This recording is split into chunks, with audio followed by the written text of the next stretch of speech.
Welcome to KidzDocTalk with Dr. Jenny. Our guest today is Dr. Jonathan Malka discussing pediatric allergies. Dr. Malka currently serves as the Director of Allergy Immunology at Pediatric Associates. He earned his Doctor of Medicine degree in Venezuela. After completing his medical training, Dr. Malka joined the International Center for Interdisciplinary Studies of Immunology at Georgetown University, where he received the International Fellow Distinguished Award in Allergy and Immunology and a Research Achievement Award for Outstanding Research. Dr. Malka completed his pediatric training at Children's Hospital at Montefiore Medical Center at Albert Einstein College of Medicine and completed his fellowship in Allergy and Immunology at National Jewish Health in Denver, Colorado. Dr. Malka currently is a fellow of the American Academy and American College of Asthma, Allergy, and Immunology, and has published more than 20 review articles in prestigious journals, both in the US and Venezuela. Dr. Malka's research interests include food allergies, understanding and managing severe asthma, and biomarkers in the diagnosis and management of asthma. Welcome, Dr. Malka.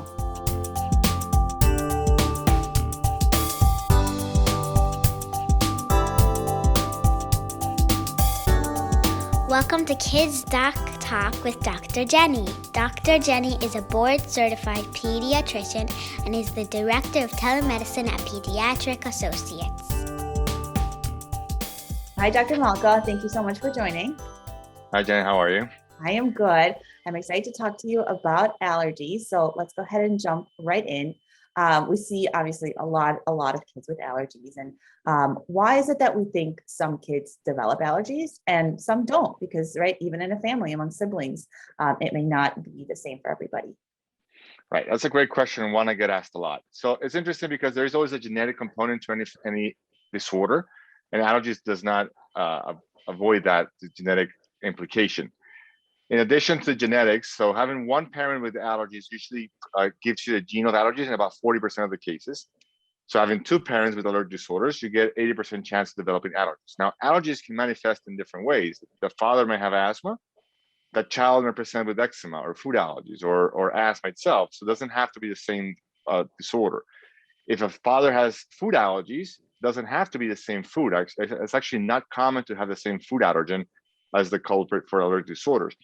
In addition to that, we believe there is something called the hygiene hypothesis, which means that since we are now a much more clean environment, this cleanness leads to less allergen exposure.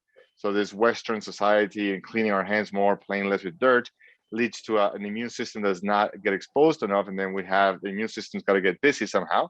So you attacks proteins that we ingest on a daily basis or exposed to on a more uncommon basis, such as trees or grasses. That's so interesting. So do you ever make recommendations for your patients to, we'll talk a little more about like early allergy exposure, but do you ever make recommendations for your patients to be exposed to, I don't know, you're not going to tell them to wash their hands less, but like play dirt more, play outside more, that kind of thing. So it's interesting because, in this pandemic, we learned a lot of things, COVID-19, and I actually saw many more patients suffering from nose allergies, like rhinitis and conjunctivitis, more with their common insane pet indoor exposure or dust mite exposure, because we're spending so much time indoors that it accumulated for so long that we actually had significant nose symptoms, but the asthma was doing great because there were no viral illnesses going around. So if you think, there's this slide that we always had in our meetings. So we have a cat in the crib, right? Well, of course, don't put a cat in the crib, please. But is that what we need to do? So it's a tricky question because there is a specific time that we don't know how long that takes before the switch actually takes place. So we may want to do it. You may want to rent a pet for a little while and then remove the pet from the home, but which is not ideal. Don't get me wrong. But in the ideal situation, there's a certain exposure that may be protective, but then that protective becomes detrimental, especially for environmental allergies, which is quite different than food allergies. So when we talk about early exposure, we have to differentiate the two components of exposure.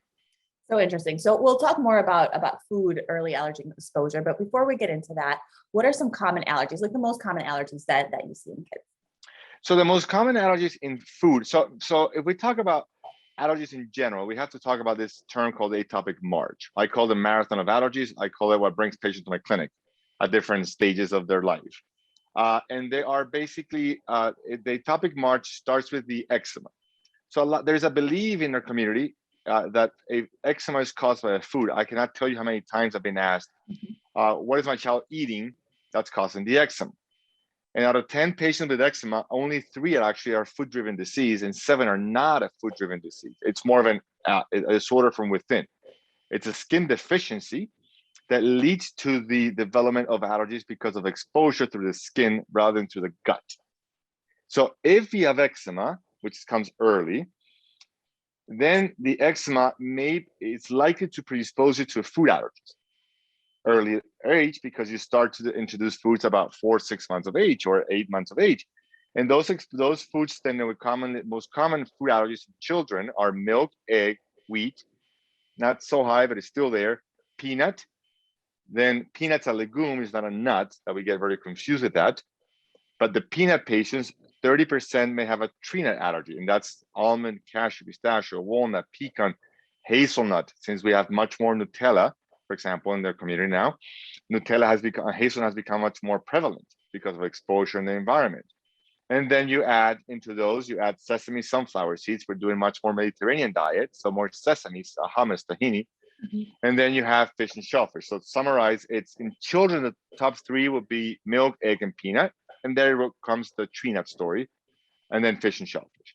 Then as the food allergy atopic march progresses, there are some foods, depending on which food you may have an outgrowing of some of the allergies, and it varies between the different foods, and we can go into that more details later. But then majority of patients may outgrow their eczema about 4 to 5 years of age. Some of the food allergies may be outgrown either around the same time or later.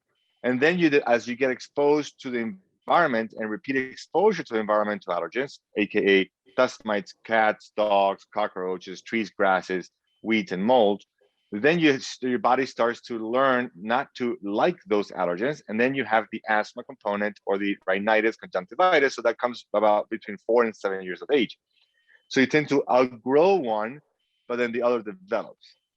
So that's kind of the atopic march. So it starts with the eczema, comes along with the food allergy, then you may outgrow some of those or not. And then you have the viral type of wheezing, asthmatic and rhinitis, allergic and conjunctivitis. Or you may have kids who have some of those disorders early in life. So it gets a little more complicated. But in the big point is eczema first, food allergies, then comes the asthma, rhinitis story between 4 and 7. So interesting. So we'll talk more, I think, about that timing and in terms of when we can expect to see some kids outgrow this. But we keep coming back to this idea of early allergen exposure, and right, you kind of made this joke about having a cat in the crib, which we obviously wouldn't condone. But what about early allergen exposure for food? You mentioned peanut allergy, like nut allergy. As a general pediatrician, that gives me great fear, because I find that those kids tend to be a little bit more sick, and when they do have an allergic reaction, it's more severe. So I have these on a little bit more of a high radar, and I'm sure the parents of allergic kids do as well. Anything that can be done that we think at this point to prevent the development of severe food allergies like that? Yes, and that's actually a good thing you asked the question that way. So let me start by stating something. Peanut allergy is not more severe than any other allergy.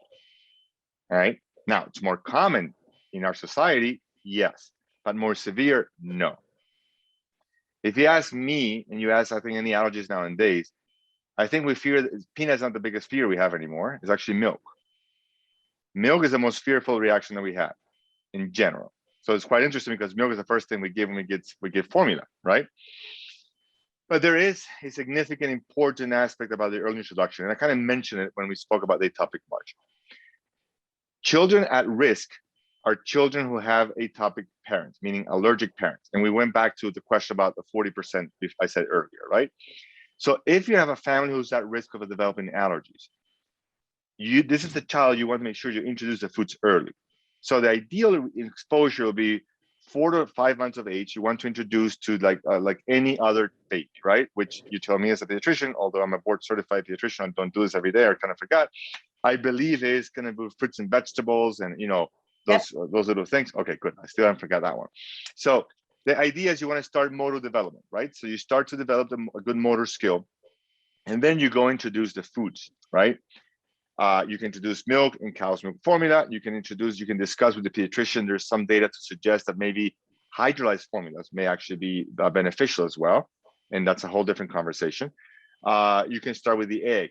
scrambled eggs at small age when we can eat. There's snacks nowadays, like one, for example, although we shouldn't do commercial things, but one is Bamba, which is what a study was made. We can talk about the study to understand why. You can do hummus, you can do tahina, which is sesame.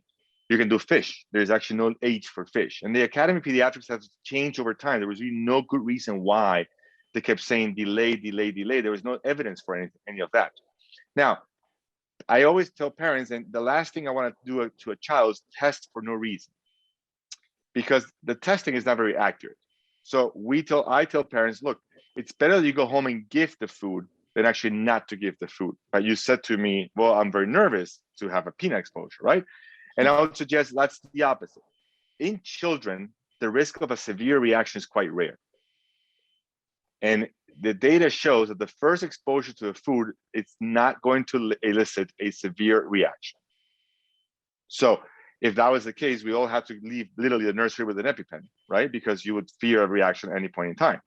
So if we know our testing for screening for food allergy is not accurate, and we know that the first reaction is not a life-threatening event, you then want to introduce the food early.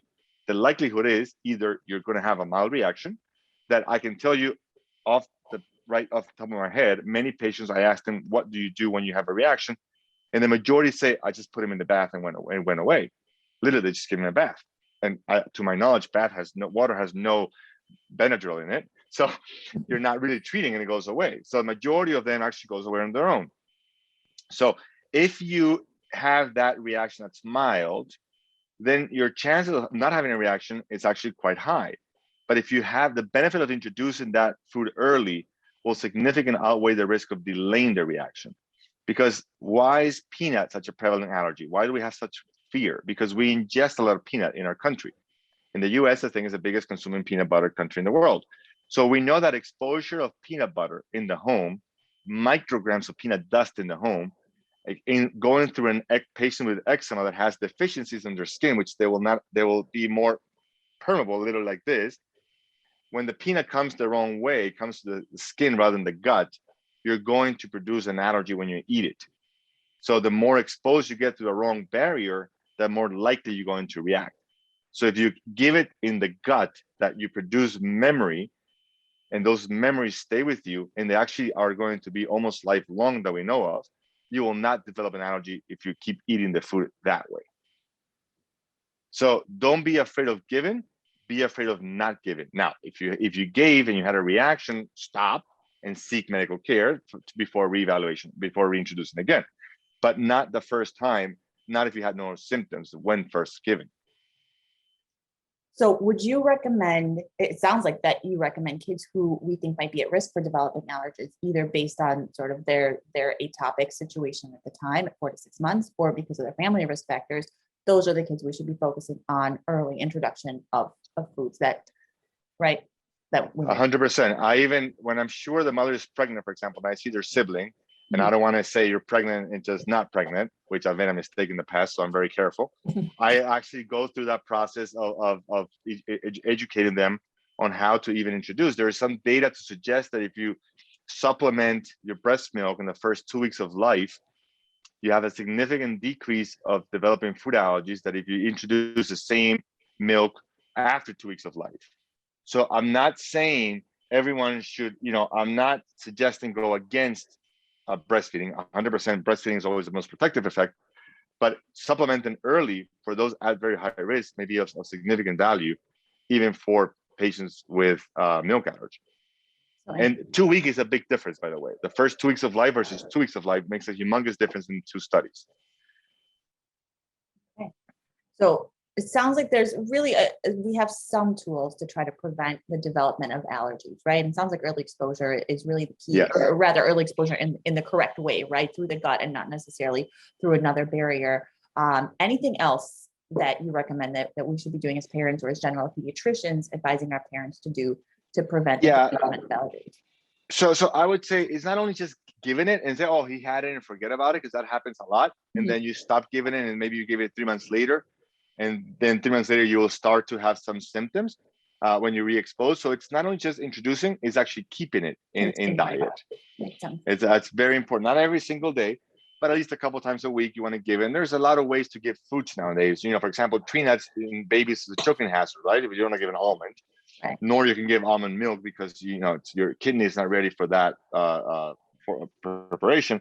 But you can do tree nut butter. There's butters like peanut that have tree nuts, all of them most included. So you can combine them all and then go from there. You can do scrambled eggs. You can do baked products with egg.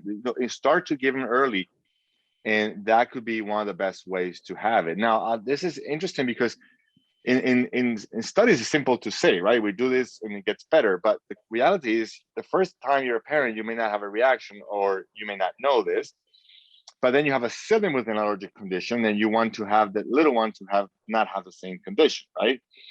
So the parents are very afraid of how can I bring the food in the home if my other son is allergic to the food, right? So in reality, it gets a little more complicated, right? So, and that's interesting because there's a misconception, right? So number one, there is no systemic reaction if you don't ingest the food. So you can be around peanuts. Hold on, I just want to stop right there because I've heard you say this before, and I think it's actually really, really critical because I think we have this, it sounds like irrational fear, right? Of like taking kids who are allergic on an airplane and thinking that someone's going to open up a pack of peanuts and they're going to have this severe reaction. So I think that's worth repeating that there's no systemic reaction unless you ingest it. No, I was actually in a flight a couple of weeks ago, and they stated with the PA, please do not open peanut. There's a patient allergic in the flight, and I was giving some chest pain, and I was about to say, is there a doctor who can treat chest pain? And there are some parents who have allergies who can disagree with me because I understand the fear and anxiety around it because you want to protect it.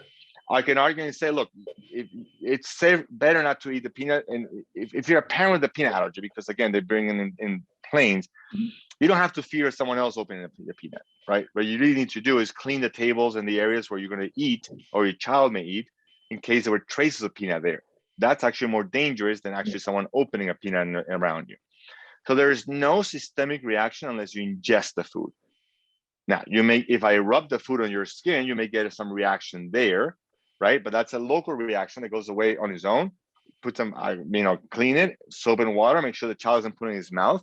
But otherwise, unless you don't ingest it, there is no systemic reaction. So going back to the sibling, what I would suggest is, look, the biggest teaching point you can do for your child, in addition to telling them to eat it, is two things. Number one, you have allergies. Their bracelets are Medi Alert called, you can for kids, or they're cartoonish kind of things they'd like to have. I see some kids, even interesting, some kids, Jewish kids with the yarmulke up here who have actually the labels there. I thought it was hilarious. I thought it was very smart because you have it with you all day. And I said, I want one of those. Apple Watches now have it. You can, kids, different ages, you can have different things and you can really make it up as you go. Just if you Google it, you'll find it. So that's one way. Number two is always carrying the epinephrine injector, the two together everywhere, every day, not just one, the two of them together. They come in a 2-pack for a reason. Not one for me, one for grandma, because once you have a reaction, you have up to 20% chance of needing a second EpiPen. I always tell patients, you're not going to go to war with just one bullet. You want to take all the bullets you have. So you have the 2 bullets, you have 2 epis, you carry them together. But I think the biggest teaching point is you have to tell your child not to grab food from anyone else's plates. And always be able to ask about, what is this in the food? Is there a peanut? Is there egg? Is there milk? Is there a specific food that you want to avoid? So it's having the child ask, and having the child not be one of those kids who just grabs everyone's plate and puts their hand in there. That's where daycare becomes a little more conflictive because the child has to be a little separated, right? But you don't want to keep that trend going because then we know that there's bullying in school now. When you have a certain allergy, the kid gets bullied because there's anxiety and fear around it. It's like the ocean. You can get in, just respect the ocean. It's the same way. Respect the food, understand the question, what to ask and what not to do. And that's the best teaching point as a parent. I think that's really important. I think in general, schools are sort of conscious of this, right? So if there's a kid that has an allergy in the classroom, usually they'll give some indication to other parents to avoid, sending that food on a regular basis to kind of try, avoiding, but obviously not the same thing as making sure that the child is careful and knows. Jen, you're right. You're right in a way. When it's peanut, you're right, because everyone's very conscious about peanut. Right. But some of the other foods, patients are not very conscious. Milk, and then you have that kind of thing. Yeah, and then so that's why this is so important to teach. For sure. And then you have the parent who says, and this is every year I hear patients say, but this parent says my child only eats peanut butter sandwich, he's a picky eater, he has to bring it. Look, choose your battles, right? Your teaching point is, you're teaching the others is what's important. Right. You don't have to make a whole war about this peanut butter sandwich. I understand that they will be separated, especially in daycare. But once after that, if everyone washes their hand and you wash the area, you're fine. Makes sense. Makes sense. So listen, we got a lot of questions. Once a child is diagnosed with an allergy, I think probably one of the first questions that at least we get asked as general pediatricians is this forever? Is there any chance a child will outgrow the allergy? So what are the indications on your end at the time the diagnosis is made or throughout the child's life that maybe this is something that they'll outgrow? Right. So good question. So it goes back to the Atopic March. Everything goes back to the Atopic March. So let's go back to the three most common ones, right? So milk, it's about 50% chance of outgrowing. Egg is also about 50% chance of outgrowing. So, and peanuts about 20% chance. Tree nuts is about 10% chance. So it kind of goes down the list, right?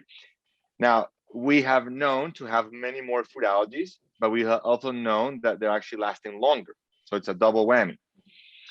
So what makes a kid more at risk of having longer allergies? Longer duration of the allergies, there is really no good data. We assume it has to do with the other atopic conditions. If you have a child who has eczema, a child who has childhood asthma, he may be more at risk of having longer duration of disease, right? If, for example, if a child is able to ingest baked products with milk and egg, he has a greater chance of outgrowing the milk and egg allergy. So if there's some way of introduction of the food in a way, you may be able to outgrow it. That's where the allergies play a role. The way we follow progression is we tend to get a blood test after we diagnose with the skin test and the history, because the most important thing is the history. The history really tells you what you need to know. Once you have a history that's reproducible, meaning that every time you ingest the food from the second time you ate it, there was a reaction that was within minutes of the ingestion, there was a systemic reaction. But for example, a lot of parents believe that because of nasal congestion, you have a food allergy to peanut. That's not true. The food is not smart enough to go into your body, bypass everything, just give you congestion. If you're going to have a reaction, let's talk about that for a second. What is a food allergy reaction? So reaction to food allergy can go from anywhere from hives, which is like mosquito bites, red bumps, to congestion, sniffling, sneezing, cough, wheezing, shortness of breath, vomiting or diarrhea, right? Or the dreaded anaphylaxis. So depends also, and I'm bringing these points up because that also makes a difference in what is the chance of outgrowing the food allergy. If you have more severe reaction, you tend to think they may last longer. But that's where the blood test comes into play. The blood test will never tell me severity. So since I don't have, so you said something before the peanut, my child has severe peanut allergy. Look, any reactions, any potential allergy is a severe allergy. I as an allergist don't have a tool to diagnose severity. If I knew, I wouldn't give everyone an EpiPen. So because we don't know, we have to know that you need to have the epi. Now, not every reaction is going to be more severe than the other. That's also a myth, by the way. That's an important point because parents are so afraid, oh, if I give the first time at home and this happens, is the next time going to happen? No, it's going to be a different reaction or the same, but does not have to be more severe. That's never been shown in many, many studies looking at that, okay? So then the chance of outgrowing varies on, the atopic conditions that you have, like comorbid conditions, meaning is there another allergic disorder included? And then the blood test. The blood test, the number does not mean severity. It's a way for us to gauge progression of disease. If you start with a low number, you have a greater chance of outgrowing. If you have a higher number, it's just more chance of having a longer duration of disease, not more severe. So those kind of two, we're not clear why, but that's kind of the things we have to understand potential progression. Okay, that makes sense. And you mentioned the food allergy and what the reaction looks like. You mentioned epi, which obviously we need to talk about epinephrine if we're talking about allergies. But before we talk about that, let's define anaphylaxis, because I want to talk about when to use the EpiPen, and we're going to use the word anaphylaxis. What does that actually mean? So I always start this answer with a long disclaimer, right? So we, as parents, the first medication they go for is Benadryl. Mm-hmm. In the allergy world, we're kind of staying away from Benadryl. It's like you're choosing a first generation iPhone rather than choosing the latest model iPhone that you have. Why would you choose the first one? It doesn't have a battery life. It doesn't have the apps. It doesn't have the capacity, right? We have newer iPhones or Samsungs or whatever you want to have, right?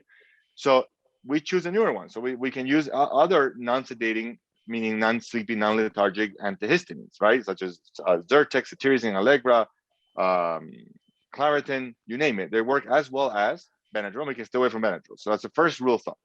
Now, even though that's the first, as a parent, the first to go-to medication, it's actually not the first line therapy.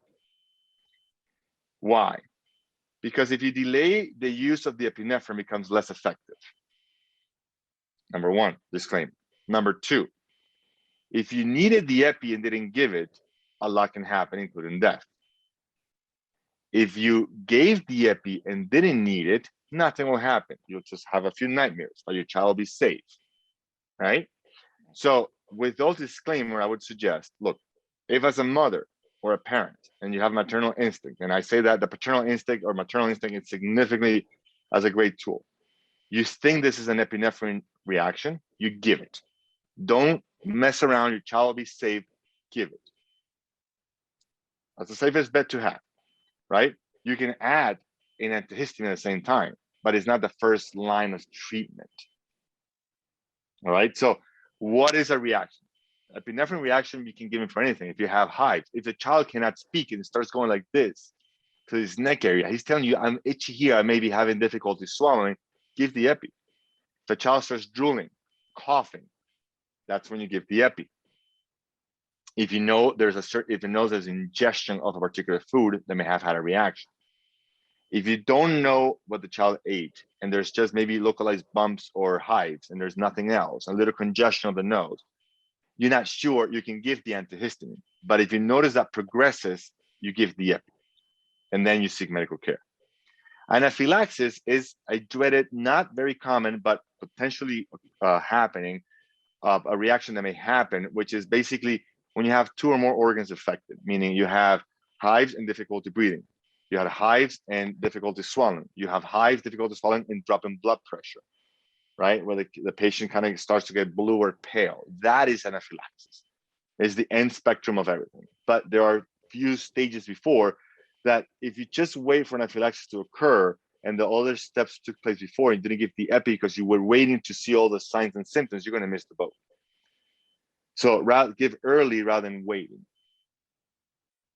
Does it make sense?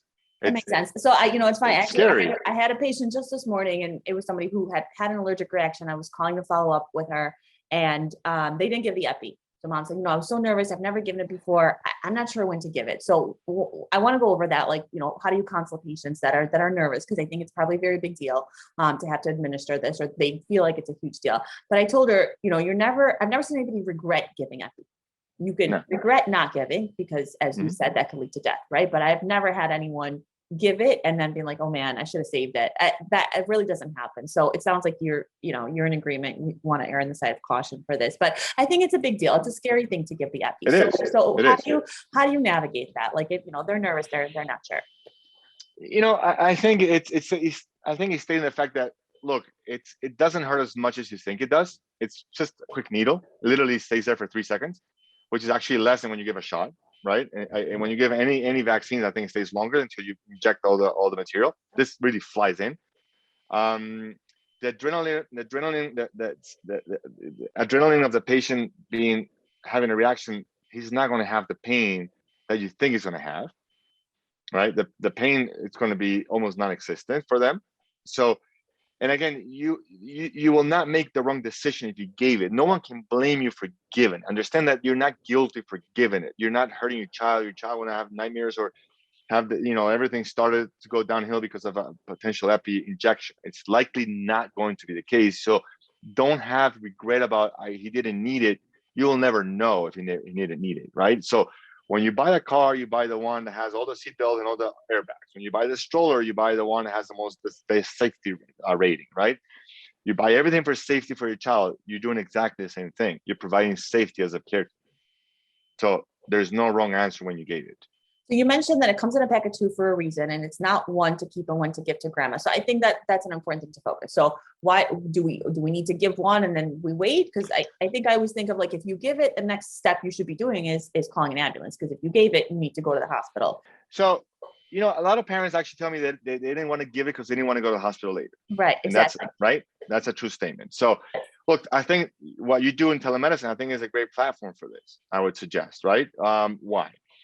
Because the reason why you carry 2 epinephrines is like the example of war, right? You take 2 bullets in case you need more than one. It's exactly the same thing. What if you misfire the first one? What if you gave it early and you need a second one? So there's this rare event called biphasic reaction, BIS2. So there's a chance of having the first reaction get better and then have a delay reaction again. Rarely happens. I've never seen one. Or you, like I said, you misfire the first one. So you give the first epi, and within 5 to 10 minutes, if you notice the child didn't improve, or if he got better, and then you give the second epi, or the symptoms came back again, then you give the second epi, right?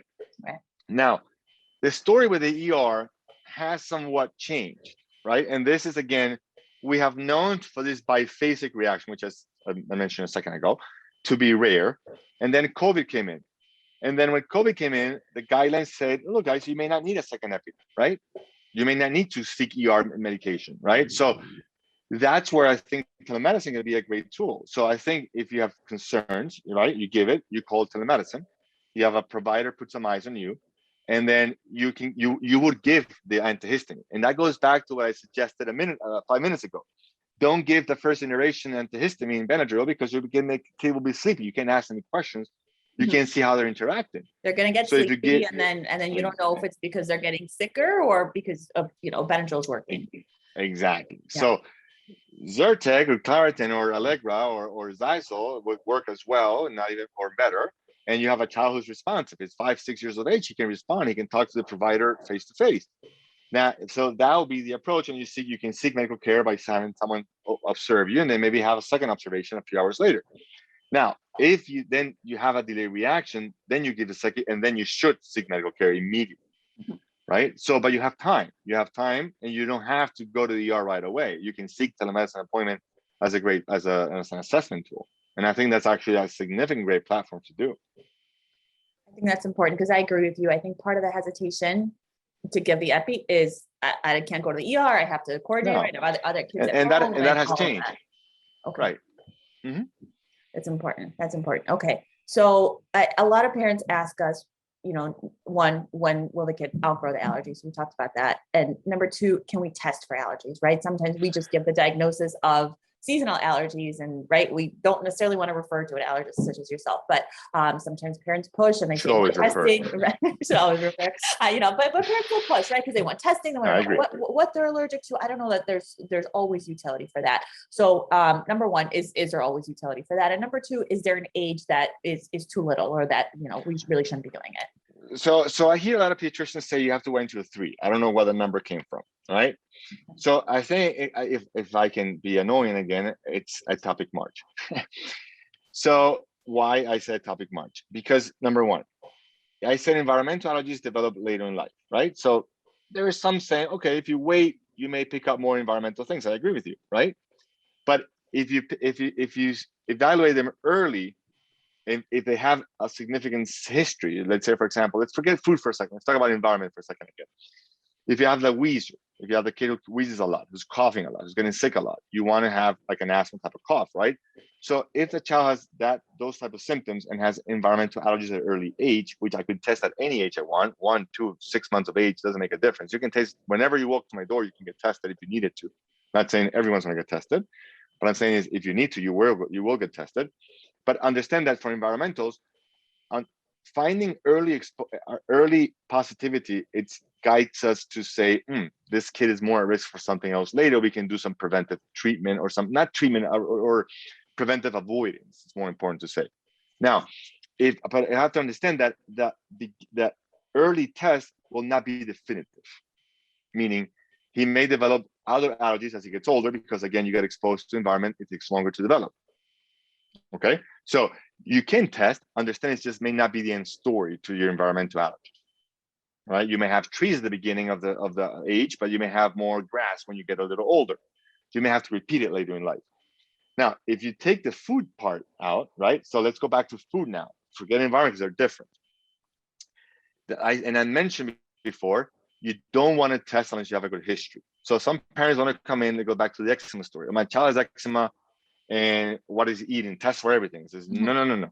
Hold on. Let's not test for everything, because if I take foods away, I may provoke allergies. So you don't want to avoid. So if a child is eating the food and has no symptoms, you don't want to test for the food.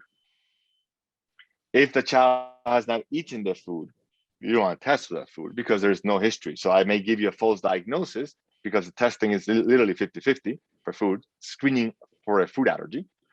And then I may say, don't eat it, but I may be provoking the allergy because you're avoiding the food, right?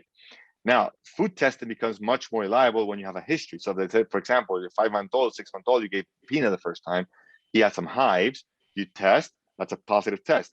Positive test correlates with the history, the two together give you diagnosis. But if you have tests with no history, it's just a test. You don't treat the test. I think that's critical, right? Because we get a lot of requests, and I think parents probably feel reassured that, like, oh, I have this blood work, and what does it show? And allergic to grass and milk and fish and like this kind of nut. But without a history of a reaction to any of those things, it sounds like they're just kind of arbitrary results. Exactly. So now, for example, if you come to my office, you have a peanut reaction, you haven't had tree nuts, I may test for tree nuts because there's some patients who have a risk. If you don't have it, then I may say just give it, don't avoid it. But don't go testing, don't go fishing for the foods, because that's going to give you a significant misdiagnosis. And that in part, I think, has increased the perception of allergies, because there's a big difference between what a patient perceives an allergic reaction. There's about 9% of patients. And at the end of the day, those 9% end up being less than 3%. So that's 6% difference in patient perceived allergic disorder and a true food allergy. That's a big drop, right? So, and believe me, the significant quality of life, when you have to avoid all these things where kids can go to birthday parties, can eat cake, it's significant. So don't over test, because that's going to give you a wrong diagnosis. Makes sense. Okay. So listen, a lot of good information. We covered a lot of ground. Thank you so much. Any takeaways, like any major things that you want to make sure parents walk away from this knowing or feeling good about? Well, I think, like you said, I think if you're confused, welcome to the club, because I think food allergies is an evolving paradigm, literally, and it's been complicated to understand, because we think testing is the answer to everything, and that's very, very important. So don't be afraid for early introduction of foods, because you have more chance of doing well than not doing well. If the child is going to react, he will react at any age you give it. So you're not doing any harm by giving it early. Don't ask the pediatrician, or if you're a pediatrician listening, don't just test because of testing. Don't try to blame like chronic hives and food allergies, right? Don't take things away like that, because you may likely going to do more detriment than benefit for the patient. Congestion does not mean food allergy. And environmental allergies can be tested at any age when appropriate for the history. But understand that you may need to do it more than once if you're going to do it early, because it will progress over time. So you tend to develop food allergies early, tend to outgrow them some age, hopefully, but you tend to develop environmental allergies later, and those we can test later. So testing, it's really based on history. So your history will guide. Don't just go testing for no reason. Always carry 2 EpiPens together everywhere, every day.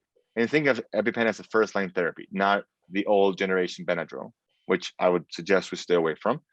Use the newer generation medications. And any questions, always feel free to ask your pediatrician or the allergist. We'll be happy to help. And when in doubt, you give the Epi. And when in doubt, give the Epi. And then seek medical care by at least having someone take its good eyes on you. Don't have to run to the ER. Fantastic. Okay, that was wonderful. Thank you so much. Thank you. Thank you for the opportunity. Make sure you like us on Facebook and follow us on Instagram and Twitter. Thank you for joining us on KidzDocTalk.